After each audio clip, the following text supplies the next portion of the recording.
ينيب ربي اشرح لي صدري ويسر لي امري واحلل عقدة من اللسان يفقهوا قولي ربي زدني علما وارزقني فهما M பெருமானார் ரசூலை கரீம் ஸல்லல்லாஹு அலைஹி வஸல்லம் அவர்கள் மீது ஸலவாத்தை சொல்வோமாக.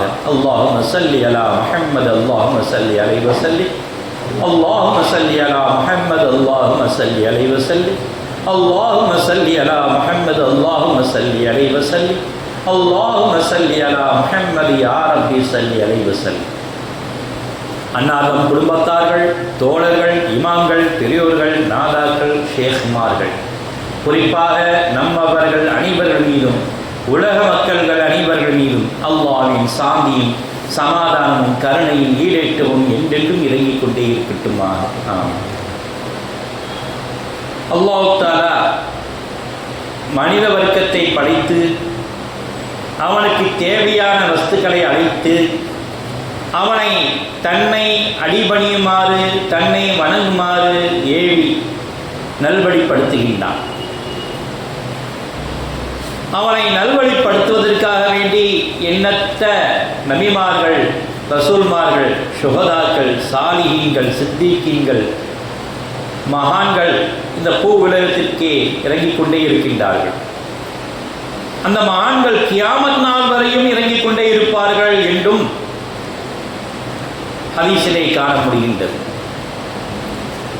உலகத்தில் அல்லாஹ் தஆலா மனிதர்களை படைத்து அதில் சிறந்தவர்களாக முஸ்லிமாக ஆக்கியிருக்கின்றான். அதுவே நாம் செய்த மிகப்பெரிய பாக்கியம். எத்தனையோ மதங்கள் இருக்கலாம், ஆனால் சிறந்ததாக அல்லாஹ் தஆலா நம்மை படைத்து மனிதர்களிலே சிறந்தவர்களாக, படைப்பிடங்களிலே சிறந்த படைப்பாக மனிதனை படைத்து அந்த படைப்புகளிலே சிறந்த மார்க்கமாக இஸ்லாத்தை அளித்து முஸ்லிமாக்கி உயர்தரமான ஒரு மூமின்களாகவும் ஆக்கியிருக்கின்றான். முஸ்லிமாக மோமினாக உருவாக்கி அதிலும் மேன்மையான முத்தகீன்களாக்கி இறைவனை அஞ்சக்கூடியவர்கள் முத்தகீன்கள் என்றார்.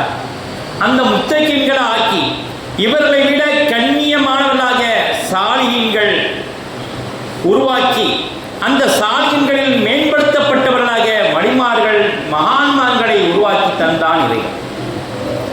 ஆகவே தான் அலா இன்ன அவுலியா அல்லாஹ் லா கௌஃபுன் அலைஹிம் வலா ஹும் யஹ்ஸனூன், மோமின்களே அறிந்து கொள்ளுங்கள், நிச்சயமா அல்லாஹ்வின் இறைநேசர்களுக்கு எவ்விதமான அச்சமோ கவலைகளோ துன்பமோ துக்கமோ கிடையவே கிடையாது. அல்லாஹ் தஆலா சொல்லி காட்டி எதற்காக வேண்டி அவர்கள் ஏன் பயப்படவில்லை, ஏன் அச்சப்படவில்லை, ஏன் துக்கப்படவில்லை, ஏன் வேதனைப்படவில்லை? எல்லாமே இறைவன் என்று நம்புவார்கள். எனக்கு கவலையை தந்ததும் இறைவன் தான், அதை அனுபவித்து பார்ப்போம், வாழ்க்கையிலே அனுபவிப்போம். துன்பங்களை தந்தாலும் அனுபவிப்போம், இன்பங்களை தந்தாலும் அனுபவிப்போம். எல்லாமே அவன் கொடுத்ததுதானே என்று நம்புவார்கள். அவர்கள் தான் மகான்கள். துன்பம் வந்தால் துயரம் அடைவதும் இன்பம் வந்தால் ஆனந்த கூத்தாடுவதும் மனிதர்களைப் போல அவர்கள் வாழ்ந்தது இல்லை. சாமானியப்பட்ட மனிதர்களாக நாம் இன்பம் வந்தால் தூக்கி கொண்டாடுவோம், துன்பம் வந்தால் ஒரு ஓரத்தில் மயங்கி கிடப்போம். இதுதான் மனிதனுடைய தன்மை. ரெண்டுக்குமே முக்கியத்துவம் கொடுக்காதவர்கள் தான் மகான்கள். இன்பமா துன்பமா ஒரே தட்டில் நிற்பார்கள். இது இறைவன் புறத்தில் இருந்து வந்தது. இதற்கு ஏன் கவலைப்பட வேண்டும்? தந்தவன் சரியாக்குவான். இன்பத்தை தந்தால் இறைவனை புகழ்வார்கள், துன்பத்தை தந்தால் இறைவனை அதையும் புகழ்வார்கள். யா அல்லாஹ், என்னுடைய பாவத்திற்காக நீ எனக்கு துன்பத்தை தந்தாய், ஆகவே உன்னை புகழ்கிறேன். நான் செய்த நன்மைக்காக வேண்டி எனக்கு இன்பத்தை தந்தாய், அதுக்கும் நான் உன்னை புகழ்கிறேன். ரெண்டுக்கும் புகழக்கூடியவர்கள் மகான்களாக இருக்கின்றார்கள். ஆகவே தான் மகான்களோடு நீங்கள் உறவாடிக்கொண்டே இருங்கள், உங்கள் குணநலன்கள் மாறிவிடும். காந்தத்தோடு எப்படி இரும்பு உறவாடினால் அந்த இரும்பு துண்டும் காந்தமாக மாறுமோ, அதே போல மகான்களோடு காந்தம் அளவுக்கு இரும்பு துண்டு மாறாது. ஒரு சின்ன பவர் வரும். அதே போல மகான்களோடு நீங்க உறவாடினால் நம் மகான்கள் ஆகிவிட முடியாது, அவர்கள் மாதிரி கொஞ்சம் பவர் வரும். ஆனால் ஆக முடியாதா? மகான்களா ஆக முடியாதா? நிச்சயமா ஆக முடியும். இபாதத்தின் மூலமாக, இறைவனை உணர்வதன் மூலமாக, அவருடைய தன்மையை உள்ளத்துக்கு கொண்டு வருவதன் மூலமாக நாமளும் ஆகலாம். ஆனால் நிச்சயமாக ஆக விடமாட்டான் சைத்தான். நீ மகான் ஆக போகிறாயப்பா, சரி உன்னை பார்த்துக்கிறேன், எல்லா விஷயத்தையும் சொல்லுவான். மகான்கள் என்றால் தன்னுடைய சுயநலத்தை எடுத்துக்கொள்ள மாட்டார், தான் தான் வாழணும் எடுத்துக்கொள்ளவே மாட்டார்கள்.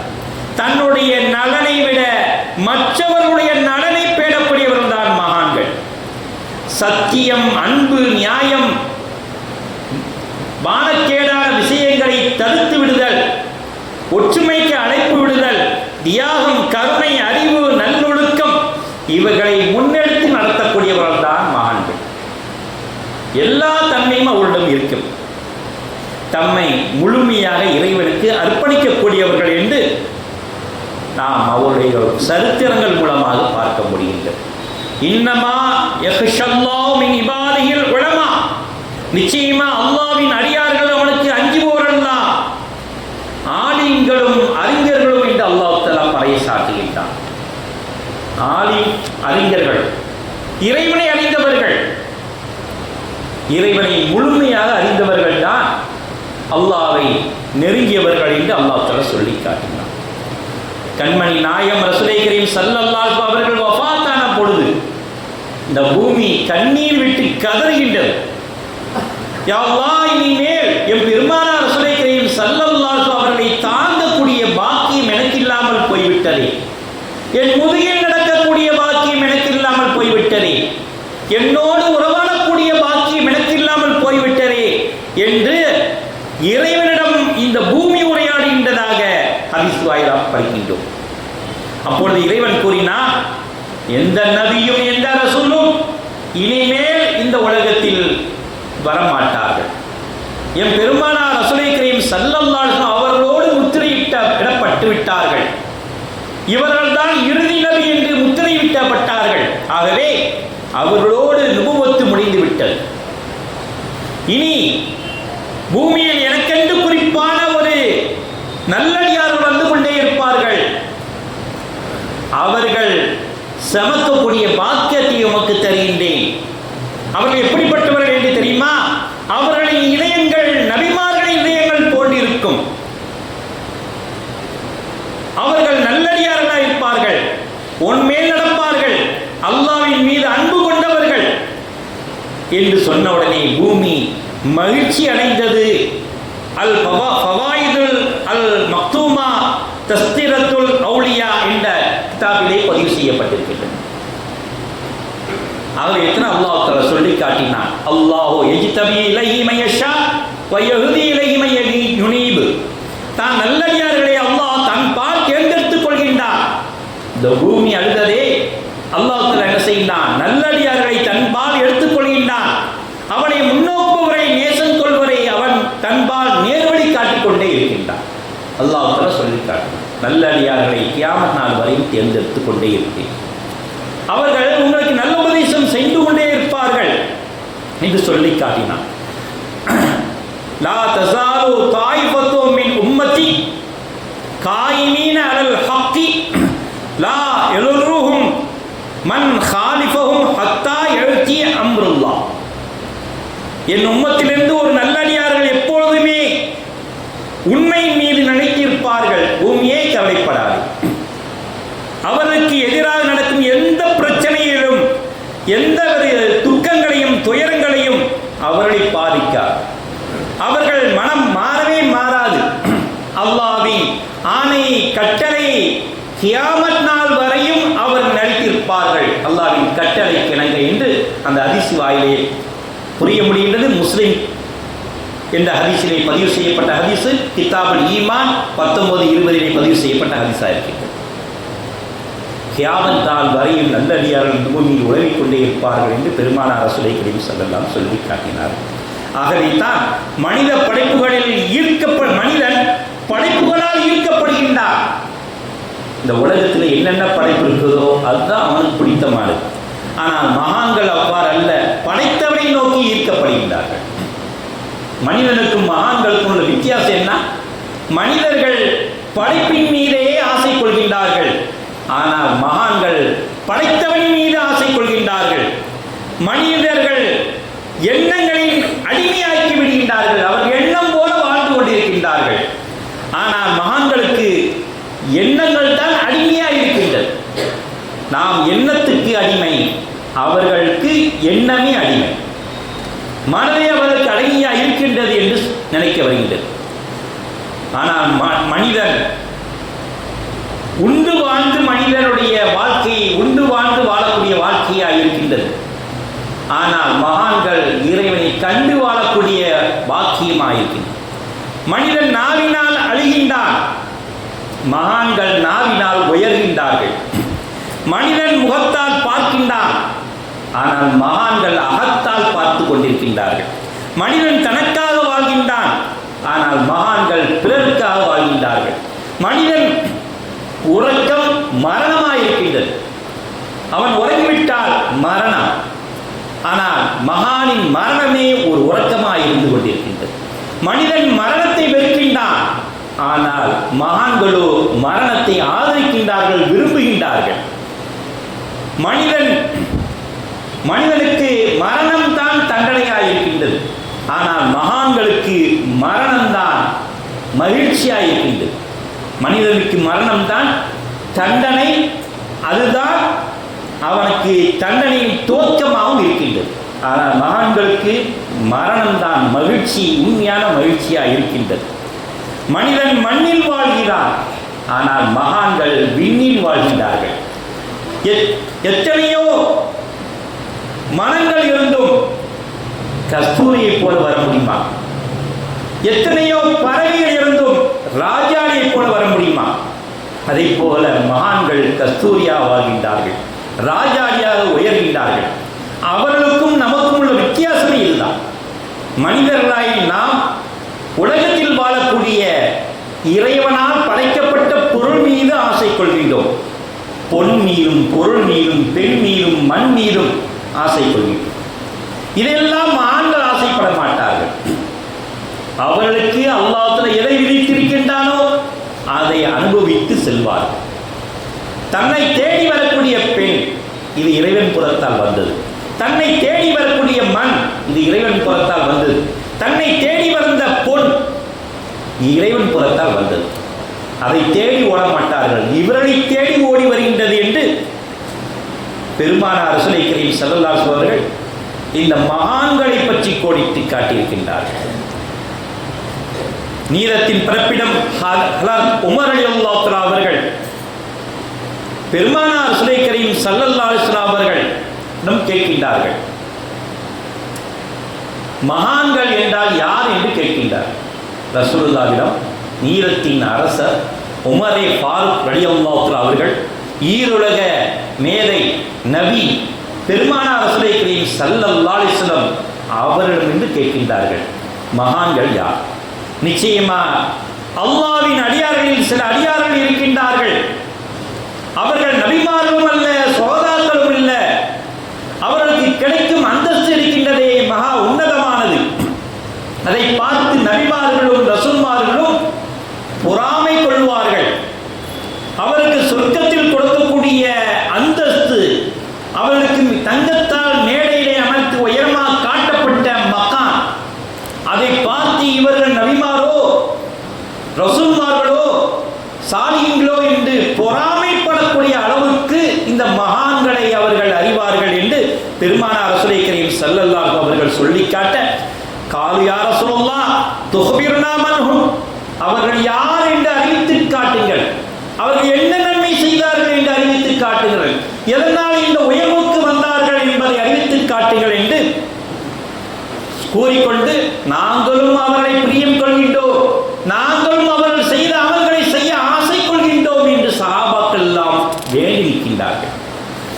பெருமானார் ரசூலை கரீம் ஸல்லல்லாஹு சொல்லி காட்டுகின்றார்கள், அவர்கள் யார் என்று தெரியுமா? இல்லாதவர்களுக்கு ஈண்டு உதவுவார்கள், தாம் சொந்தம் பந்தம் என்று பார்க்க மாட்டார்கள். ஏழையா இருந்தாலும் சரி, அனாதையா இருந்தாலும் சரி, அருவருக்கத்தக்க ஒரு மனிதரா இருந்தாலும் சரி, அரவணைத்து செல்வார்கள். அவர்கள்தான் மகான்கள். ஏனென்றால் எல்லா சூரத்திலும் அவனைத்தான் பார்க்கின்றார்கள். அவன் படைத்த படைப்பல்லவா, இப்படியும் அல்லாஹ் தானே படைத்திருக்கின்றான், அப்படியுமா அல்லாஹ் தானே படைத்திருக்கின்றான் என்று ஒவ்வொரு சூரத்தையும் அவனைத்தான் நோக்கின்றார்கள். யார் மீதும் கோபம் கொள்ள மாட்டார்கள். ஒரு மனிதன் மீது கோபம் கொண்டால் இது அல்லாஹ்வின் அடியாராச்சே, அவருக்குள்ளும் அல்லாஹ் இருக்கின்றானே, அவரை பேசலாமா, ஏசலாமா, திட்டலாமா, அருவருக்கலாமா என்று யோசிப்பார்கள். அவன் உள்ளத்திலே இறைவன் இருக்கும் பொழுது நாம் எப்படி அவரை திட்டுவது? அவர் உள்ளத்தில் அல்லாஹ் இருக்கும் பொழுது அவர் எப்படி அருவருக்க கொள்வது? அவர் உள்ளத்தில் அல்லாஹ் இருக்கும் பொழுது அவர் எப்படி விரட்டி அடிப்பது? இல்லை என்று விரட்டி அடிப்பது என்று நினைக்கக்கூடியவர்கள் தான் மகான்கள். நாம் கல்வி போட என்ன நாத்தமஞ்சம் அப்படின்னு சொல்லுவோம். நிச்சயமா சொல்லுவோம் அல்லவா? பக்கத்தில் நிற்காத, நீ யாருப்பா, என்ன ட்ரெஸ் போட்டு வந்திருக்க, அருவருக்கத்தக்க வார்த்தை. ஏனென்றால் அப்படி நடக்கக்கூடிய ஒரு மனிதனை நாம் காண்கிறோம். மனிதனை மனிதனாக காண மாட்டார்கள், மனிதனுக்குள் இறைவன் இருக்கின்றான் என்பதை காணுவார்கள். அவர்கள்தான் மகான்கள் என்று பெருமானார் ரசூலுல்லாஹி கரீம் ஸல்லல்லாஹு அலைஹி அவர்கள் சொல்லிக்காட்டி, அவர்களை பிரகாசமான ஒளியினால் மேடையிலே அமர்த்தி வைக்கப்பட்டிருக்கின்றார்கள் என்று பெருமானார் ரசூலுல்லாஹி கரீம் ஸல்லல்லாஹு அலைஹி சொல்லிக்காட்டி, லா யகாஃபூன இதா காஃபன் நாசு வலா யஹ்ஸனூன், அவர்கள் பயப்பட மாட்டார்கள். மக்கள் பயப்படுவதைப் போல பயப்படக்கூடிய அந்த நாளிலே, ஜனங்கள் எல்லாம் பயப்படக்கூடிய அந்த நாளிலே அவர்கள் பயப்பட மாட்டார்கள், துக்கப்பட மாட்டார்கள், வேதனைப்பட மாட்டார்கள், நமக்கு கிடைக்காது என்று எண்ண மாட்டார்கள். அல்லாஹ் மீது முழுமையான நம்பிக்கை கொள்வார்கள். நான் என்னுடைய அமலை கொண்டு நான் செல்லவில்லை என்று நம்புவார்கள். நான் தொழுகை கொண்டு சொர்க்கம் செல்லவில்லை, நோம்பு நோட்பதை கொண்டு சொர்க்கம் செல்லவில்லை, ஹஜ் செய்வதை கொண்டு நான் சொர்க்கம் செல்லவில்லை, யா அல்லாஹ் உன்னுடைய கருணை கொண்டுதான் சொர்க்கம் செல்கிறேன். அல்லாஹ் ஒரு வார்த்தையை சொன்னான், என்னப்பா தொழுதியா, உனக்கு எவ்வளவு அமல்கள் நம்ம ரஹமத்தையும் அருளையும் கொடுத்தேனே, அதுக்கு ஈடாகுமா? உன் பார்வைக்கு நீ செய்த வாழ்நாள் முழுவதும் செய்த அமல்கள் ஈடாகுமா? உன் சலாமத்தான உடம்புக்கு நீங்கள் செய்த அமல்கள் எல்லாம் ஈடாகுமா என்று கேட்டால் நம்ம என்ன பதில் சொல்வது? ஆகவே தான் என்னுடைய கடமையை நான் செய்தேன் எல்லாம், அந்த கடமையை கூட நீதானே உத்தரவு போட்டாய், நீ உத்தரவு போடவிட்டால் நான் எப்படி செய்வது என்று யோசிப்பார்கள். நீ உத்தரவு போடவில்லை என்றால் என்னால் எந்த அமலும் செய்ய முடியாது. எங்கேயும் நான் தொழுதேன், எங்கே நான் நோன்பு நோற்றேன், எங்கே ஹஜ் செய்தேன், எல்லாமே உன்னுடைய உத்தரவு தான். அப்படி இருக்கும்போது அதை கொண்டு நான் எப்படி சொர்க்கம் செல்ல? நீ உத்தரவு போட்டு நான் வணங்கிய இந்த வணக்கங்களை கொண்டு நான் சொர்க்கம் செல்ல முடியாது. யா அல்லாஹ் உன்னுடைய கருணை கொண்டுதான் நான் சொர்க்கம் செல்கின்றேன் என்று அந்த மகான்கள் உரைப்பார்கள் என்று பெருமானார் ரசூலுல்லாஹி கரீம் ஸல்லல்லாஹு அலைஹி சொல்லி காட்டினார். திருமதியிலே 2390 பதிவுப்பட்ட ஹதீஸ், முஸ்னத் அஹமதிலே 22-023 என்ற ஹதீஸிலே பதிவு செய்யப்பட்ட ஹதீஸ் ஆகும். அந்த ஆயத்திலே சொல்லி காட்டும், லஹுமுல் புஷ்ரா ஃபில் ஹயாத்துத் துன்யா வ ஃபில் ஆখিরা, அவர்களுக்கு இவ்வுலக வாழ்க்கையிலும் மறுமையிலும் நன்மாராயம் உண்டு. அல்லாஹ் தஆலா சுப செய்தி சொல்கின்றான். லா தப்தீல லி கலிமாத்தில்லாஹ், அல்லாஹ்வின் வாக்குறுதி எவ்விதமும் மாற்றமே இல்லை. அவன் வாக்குறுதி கொடுத்திருக்கிறான், எவ்விதமும் மாற்றமே இல்லை. தாலிக ஹுவல் ஃபௌஸுல் அலீம், இதுவே மகத்தான பெரும் வெற்றியாக இருக்கின்றது என்று அல்லாஹ் தஆலா எம்புகின்றான் என்று குர்ஆனிலே சொல்லப்படுகிறது. அவர்கள் பாவ மன்னிப்பு கேட்பதிலே முன்னோடியானவர்கள் மகான்கள். தன்னுடைய கரங்களால், கண்களால், நாவினால், பாதத்தால், வயிறால், உடலால், எண்ணத்தால், அறிவால், ஞானத்தால் செய்துவிட்ட பாவங்கள் அனைத்தையும் மன்னிப்பு கேட்பார்கள். நாம் எதுவுமே மன்னிப்பு கேட்கவில்லை. எப்படி நாம் மகான் ஆகுவது? நிச்சயமாக அவர்கள் ஒவ்வொன்றையும் மன்னிப்பு கேட்பார்கள். இமாம் ஹசன் பஸ்ரி ரலியல்லாஹு அவர்கள் வீட்டுக்கு செல்லும்போது வீடெல்லாம் தண்ணீராக ஓடுது. இதை வீட்டுக்கு கழுவி விட்டீங்களான்னு கேட்குறாங்க. இல்லைப்பா, எங்களுடைய ஆசான் இமாம் ஹசன் பஸ்ரி ரலியல்லாஹு அவர்கள் இறைவனை நினைத்து பாவ மன்னிப்பு கேட்ட கண்ணீர் என்று சொல்லி காட்டினார். நபி மூசா அலைஹிஸ்ஸலாம் அவருடைய காலத்திலே வாழ்ந்த ஒரு இறைநேசர் மக்களுக்கு அவருக்கு தெரியாம மக்களை நல்விதப்படுத்தி கொண்டிருக்கின்றார்கள். மூசா அலைஹிஸ்ஸலாம் தெரிந்துவிட்டது. அழைத்து வாருங்கள். என்னப்பா எனக்கு தெரியாம என்ன மக்கள் எல்லாம் மாத்திரியா, மூசாவுடைய ஈமானை கொண்டு விட்டாயா என்று அவன் மிரட்டினான். உன்னை இன்னோடு கொலை செய்து விடுகிறேன், கொண்டு விடுகின்றேன் என்று சொல்லி காட்டினான். அவர்கள் என்ன சொன்னார்கள் தெரியுமா?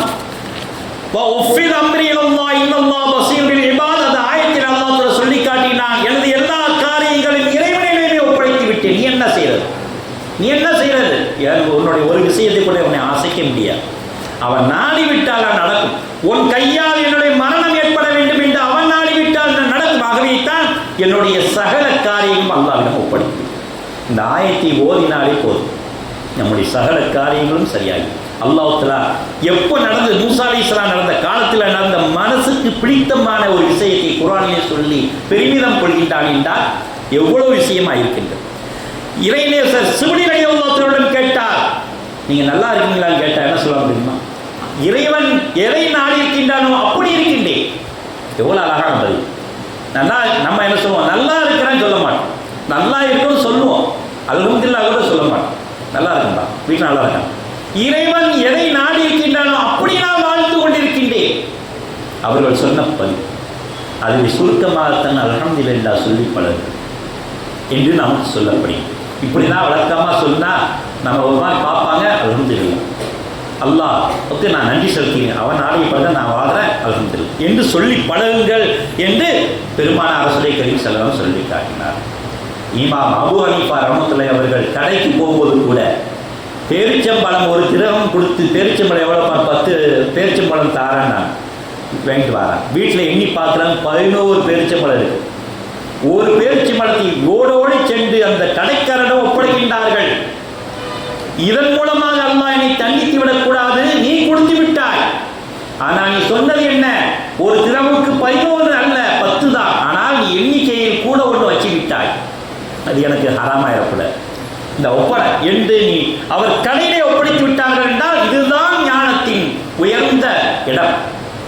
அவரை கொடுத்தாரப்பா நீ என்ன சாப்பிடு அப்படின்னு சொல்ல மாட்டான். அவர் சொன்னதுக்கு ஒரு கடுகளவு கூட வாங்கி கொண்டு வர மாட்டார். அப்படிப்பட்ட வாழ்ந்தவர்கள் தான் மகான்கள். அப்படிப்பட்ட நாட்களிலே மாதங்களிலே மகான்களுடைய தினத்திலே நாம் வாழ்ந்து கொண்டிருக்கின்றோம். அந்த மாதத்தின் பழக்கத்தின் கொண்டு இந்த சுல்தான் ஆரிஃப் இர்ஃபாய் ரலியல்லாஹு அவருடைய மாதமாக இருக்கின்றது. அப்படிப்பட்ட மகான்களுடைய காலகட்டத்தை வாழ்ந்து கொண்டிருக்கின்றோம். யா அல்லாஹ், அப்படிப்பட்ட மகான்களாக எங்களை ஆக்காவிட்டாலும் அவர்கள் போட்ட பிச்சிலமாக, அவர்கள் போட்ட எச்சிலமாக நாங்கள் சின்ன அளவுக்கு கூட உன்னை நினைத்து கொண்டு வாழக்கூடிய பாக்கியத்தை தருவாயாக. எங்களுக்கு அறிவு ஞானத்தை திறந்து வைப்பாயாக. எல்லா ஞானங்களையும் திறந்து வைப்பாயாக. வாஹது அல்ஹம்துலில்லாஹி ரப்பில் ஆலமீன். பாரக்கல்லாஹு லனா வ லக்கும் பில் குர்ஆனில்